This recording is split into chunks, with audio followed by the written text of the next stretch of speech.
Hello, everyone. I'd like to welcome you back to my channel. I have a special guest with me today, Desiree Holmes Scherini. I hope I said your last name properly. I met Desiree, or we met each other, I think it was online a few years ago, and she's a hypnotherapist and she works in the United States, and she just has some very unique abilities. So I've asked her to come on today and share with my audience, with her audience, whoever wants to watch this video, just how powerful our emotions are and how we use them. So with that, Desiree, would you just take a few minutes and explain who you are, what you do, and we'll go from there. Hi, Sandy. Thank you for having me. I'm just really My delighted to pleasure. be able to talk to you and see your face, Yes. even though it's on Zoom. Um, so what I am, I'm a board certified master transpersonal hypnotherapist and a life coach. I'm also certified in, because I have a myriad of interests, all around the, say, hypnosis and bettering your life, as well as the metaphysical world. I'm also a certified psychic medium and tarot reader and Lashan trained meditation healer. So yeah, so that's what I do primarily when I'm working with people. It's through hypnosis and the life coaching, and I will incorporate some of these other things to help people. And transpersonal, I'll throw that in because a lot of times people don't understand what does that mean as far as hypnosis goes. And transpersonal, in particular, I'm trained as a clinical hypnotherapist, but also transpersonal. So it's not just only helping people with, say, nail biting or stop smoking or weight loss. Transpersonal includes the mind, body, and spirit. So I incorporate past life, spiritual regressions and spiritual work, and open it up to something bigger than just the physical body. That's really interesting because I'm a firm believer everything happens in the energy world, in the higher dimensions before it manifests in the physical world. And I think we've sold ourselves short that we don't give it enough attention, that there's things that can happen in different realms of consciousness. But because we focus only on the physical or what our eyes can see, we're missing so much. So, Yes. and this is where I think we're going as a species, as things are happening around us. I think we're going to start waking up to our higher sensory abilities. So I think this is really fantastic that this is all the different modalities that you're incorporating to work with people. So we had a session a couple of years ago, and it was one where I had heard from one of the conferences that you were bending spoons with mental and emotional energy. So I'm like, I've got to meet this woman. So I want to finish up today talking a bit about that, but I want to talk about the significance of emotions, because with what's happening around us right now, a lot of people are poo-pooing emotions. They're trying to get double down back in the intellect. Well, that's how we got into this problem, was thinking without feeling or sensing the consequences. So do you work with people about emotional intelligence and talk about the significance of emotional intelligence? Have you come into Um, that? Not, when I'm working with people, because when someone comes in, usually they're say if they're working with a trauma or a life issue or interpersonal stuff. So those would be the ones that maybe could use some help with emotional intelligence. I generally won't use that term with them unless we're talking about the other. Then they're open to saying, well, that person doesn't have emotional intelligence.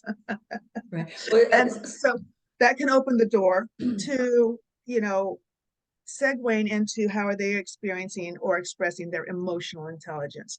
So I don't usually tell someone, well, I think you could use a little more emotional intelligence. right. And I wouldn't do that either. Yeah. But so where I was going with this is I was looking at some old notes of mine and I had put down all the cues. So there was IQ. And I was noticing at the time that Uh, we focus on our intellectual capacity, but we miss yeah.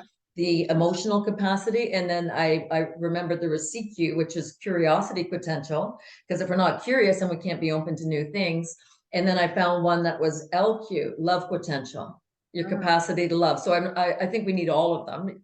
And what is IQ? It's usually a learned skill or a learned knowledge. Right. It might be your capacity to learn certain information, but if it's lopsided and all you've got is your IQ and you don't have your other cues, you're going to Yeah. struggle, right? So I And we wasn't all know people sure. like that. Yeah. Yes. And so I'm just trying to help people see it in a different definition, that it's all rounded out. And I did go online and see that definition of it, and it talked about regulation.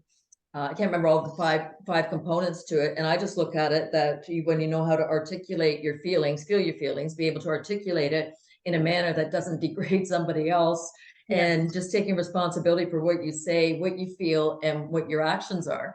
And what I'm finding is sometimes people don't, they're not reading their feelings. And Mhm. so I don't know what experience, if you've had this as well, but what I find people will say, this is what I'm feeling. And I ask them, is this yours? And I get them to go inside, and they look at me and they go, no. And so what I find is with a lot of the EMF, electromagnetic frequencies, the electronics, the frequencies they're sending off, how important it is that we really go inside and feel what we're feeling with it. And Yeah. so that's kind of where I was going with that, and how important it is to feel the feelings. So do you have tips there that Yeah. you can share with people about how to get them Yeah. into their feelings? Sorry. Sorry. Absolutely. And one of the courses that I created some time ago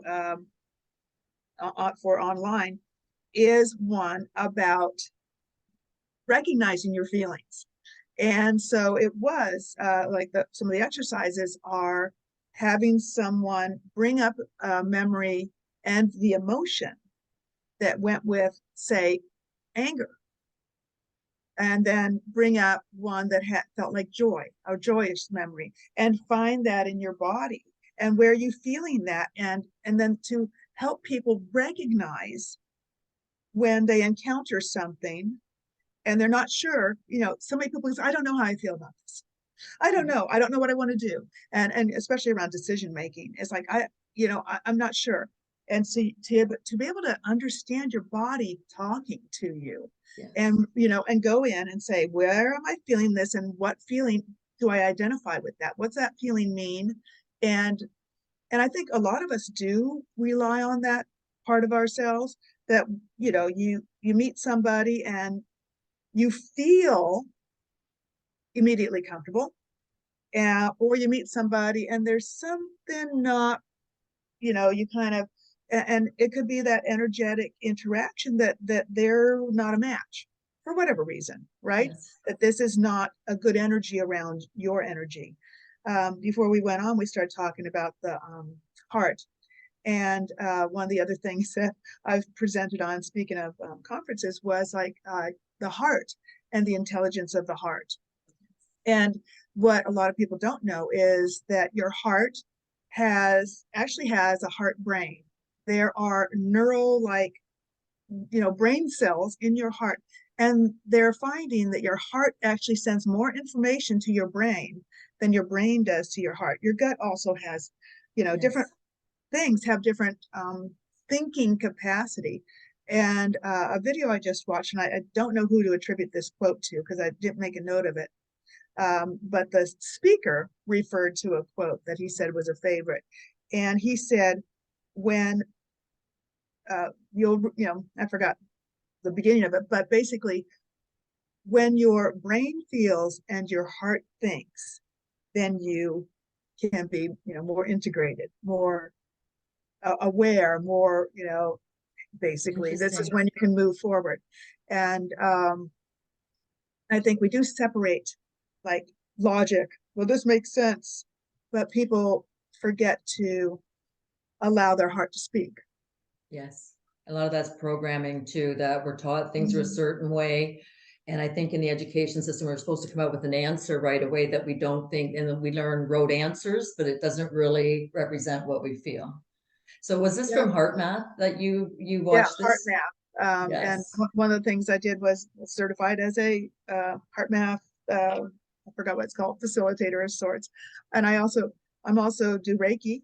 Yes. And when you were talking about energy earlier, that's one of the things that, I'm very a believer, because I've experienced it, the Yes. power of that energy, and the expansiveness and intelligence of our hearts that has been usurped, Yes. shut down. And we're talking centuries. We're Yes. talking for centuries that for power, I would say for power, that people have been, tapped down. You're not allowed to either express or feel or rely on this. They want you up here. And Where they can control you. I will say that afraid a lot of times that the powerful entities, or what would be, use fear and emotion, fearful emotion, to have us thinking that we need something other than what we already have. Yes. I think there's a lot of reasons for it, but that is definitely one. And I like how you're recognizing this has been going on for centuries. I don't know how many generations it's taken, but you think of all the wars, even like the fear of the men going to war, the fear of the women, of the men going to come back from the wars, and the constant strife and struggle in a dysfunctional society. And that wasn't really where I want to go today. But Yeah. when we see it all around us, what's your natural response is to shut your heart down. You don't want to feel because it hurts. Or if there's a betrayal that's happening, whether it's in your common, like a family or somebody close to you, or if it's let's say there's a company, a CEO of a company, or a president of a country, or prime minister, whatever, if there's betrayal there, that hurts the heart too. So a lot of this is causing our hearts to shut down over the generations. But I think what's happening now is we're starting to realize the significance of our heart energy. And when you said about the, I don't know if you call them neural cells or neurotransmitters that come from the heart, it's interesting because one of the exercises I will do with people is I use my L rods. I don't have them right with me right now, but I ask them, I say, I want you to imagine that your space around you, 3 feet around you is your space and nobody's allowed in there. Now, obviously, if you're in a busy subway train, you're going to make concessions, but just to command your energy. Yeah. And then I have them think about all the people they love. So when I will come in, I ask the L rod to swing left to indicate where their field is. So then I ask them to, I pull out again, I ask them to think about all the people they love. And usually I'm out another 20 or 30 feet across the floor because they're emanating as the love energy. And then I will do an exercise, the next one, I let them know that I'm coming for their wallet, or I'm going to take something from them. And I'm not kidding. Like, I want you to look at me as if I was a stranger on the street, but I want you to get your frame of mind into that energy, and I can come in about a foot away from them, and I know then if I go further, either they're going to hit me, or as one said, I go, are you going to hit me? She goes, no, I'm going to send you psychic attack. And I'm like, the idea was that we can command our energy, and a lot of that was the love energy, was the big energy, where when you're in fear, you contract because you're in fear and you think somebody's coming. But when we have a society that lives like this, then we're not in the love energy. So I think this is, our timing is wonderful to be talking about this in such an open manner. And I love the fact that you don't talk woo-woo. I don't do woo-woo. I love woo-woo, but I don't, I try to bring, also love evidence for woo-woo. Yes. And so I think that's, where I really appreciate things like heart math, where they are showing evidence for woo-woo, what people would call woo-woo. It's true. It is science. It's just science that's been buried. Definitely. So I really think that's really good. It's coming out. So I've just got a few more questions here I wanted to ask you. We were talking before as well about manipulating your emotions. Yeah. You told me a story about your coming home from the hospital experience, which wasn't a manipulation, but that was funny in hindsight, right? But so when we manipulate emotions, I don't think they manipulate our thoughts to get us to do things as much as they manipulate how we feel. And the example is the entertainment industry. Oh gosh, yeah. Right. Look at all marketing, advertising. They're playing on our emotions. Nobody sits here and thinks I have to have that pair of running shoes. They go, I want those running shoes. Yeah, so it means I'm somebody, or but they're eliciting a feeling, or they're taking advantage of a lack of confidence or lack of self-esteem. And like I even see that some of the people, they will, so we've got media, we've got advertising, we've got entertainment, like they can make you decide what charity you're going to donate to, who you feel empathy for or sorry for. And I like your example before, when you first meet somebody, maybe you resonate, and then once they start working that, next thing you know, they start working you because they want something too. So it's not just that you meet somebody once and that's all you have to ever do to read their energy field. You have to stay with them and be aware of what you're feeling at all times. Does this feel right? Is this Right. normal? Because then we get to making excuses for people, whether it's TV shows and what they come across in a program. So this is why I think it's so important that we stay emotionally centered in our higher self, being aware of everything that's going around us. But it's really important that we do that. So how are we doing here? You tell me. So if you're comfortable with it, I'd love to have you on for part two and continue this, but I just am trying to make my videos a little shorter.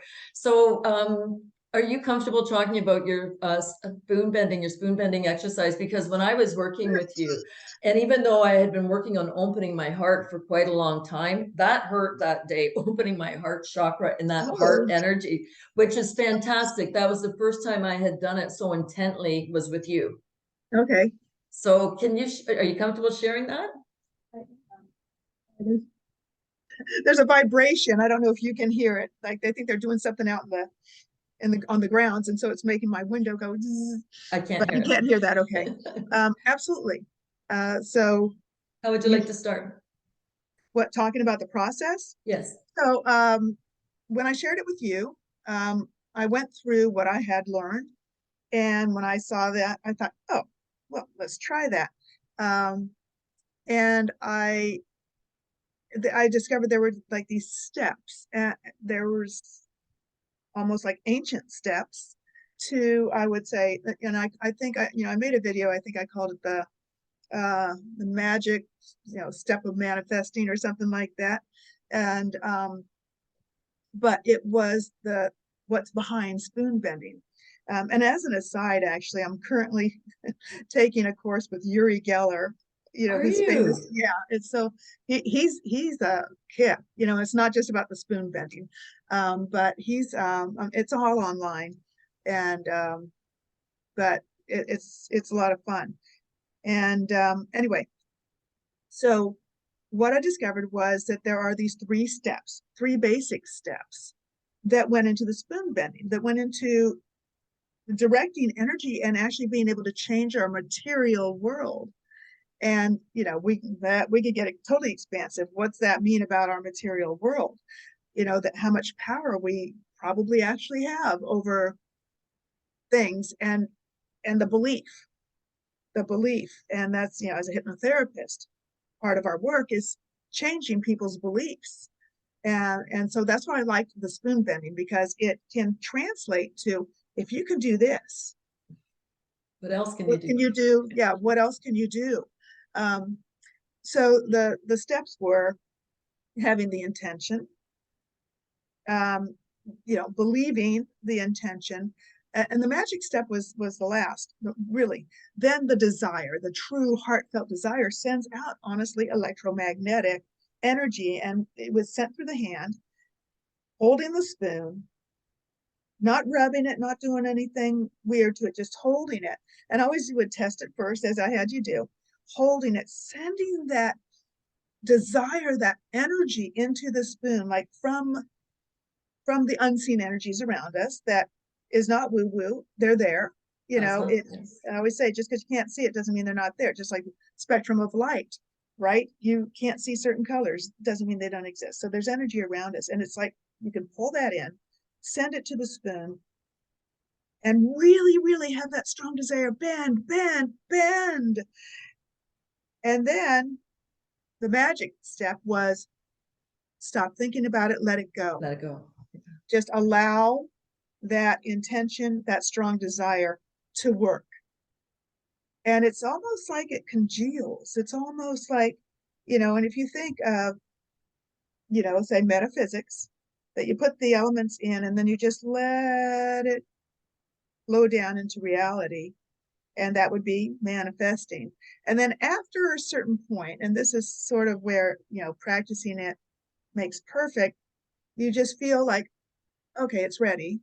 And you truly have to distract yourself, not be thinking, is it ready? Is it ready? Is it ready? That's what gets in the way, is the doubt, the fear that it's not going to work, the worry, and focusing on what you want. So it's like, turn on the TV, get on the phone, do something to distract yourself, and then come back, and it bends easily.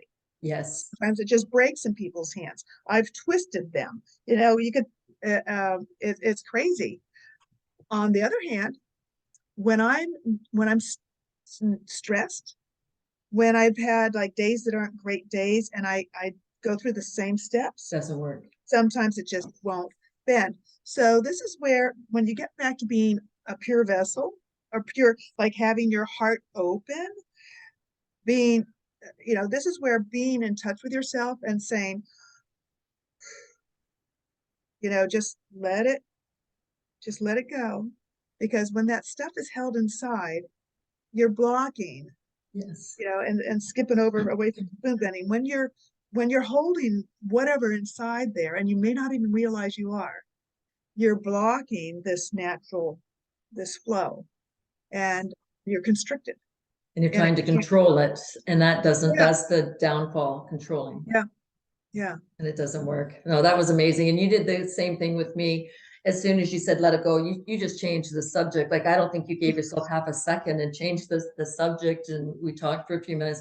It's good to let people know you don't try this with your good silverware or your favorite silverware. Like, just go to a store, an antique store, Yeah, whatever. just go to the Goodwill and stock up on a few spoons. Yeah. That's important to know. But what I really like about what we're saying is that people can see that there's other options out there. We don't have to stay with somebody else telling us what to do or what our limitations are, that we can open this up.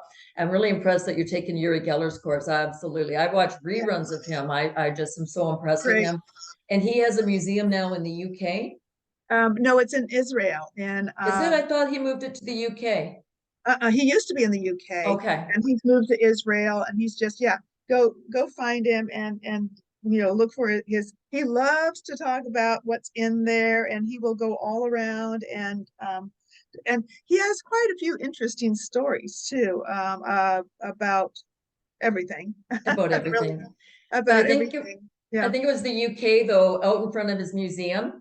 The statue was of a bent spoon. Is where I was going with this. Yes. I think it was the UK then. I don't know if he's got it in Israel or not. Yeah, he went, I don't know how long ago he decided to move back to Israel and kind of downsize back to where near where he grew up, I think.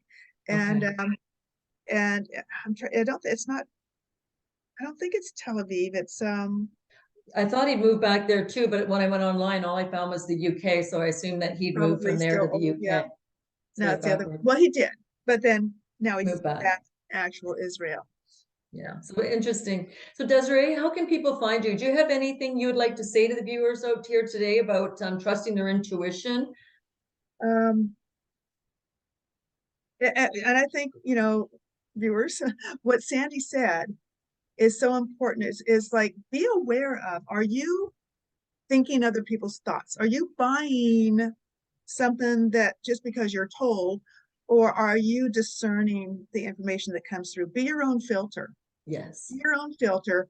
Get in touch with like yourself, what feels true and authentic. And I have to say, I think what happens is there's the next new thing, and people all jump on the next new thing. Yes. And they're like, oh, this is important because somebody said so. Then I think, wait a minute, remember like 6 months ago, something was like really, really important and everyone talked about it. Whatever happened with that story? Because the next new thing came, and the next new purpose, and the next new drama. And so I think when people know themselves, really, really get to like feel and understand, their own values, their own, who they are, what's personality, true for them, yes, that you won't get buffered around, and you probably will suffer less from upset, disappointment, betrayal, because you're like, you know what, I know who I am, I know myself, I know, but also still being, open to taking in information. Like I say, take it in, consider it, see what feels right for you, and make your decisions. Yeah. I like how you said that we are the new thing.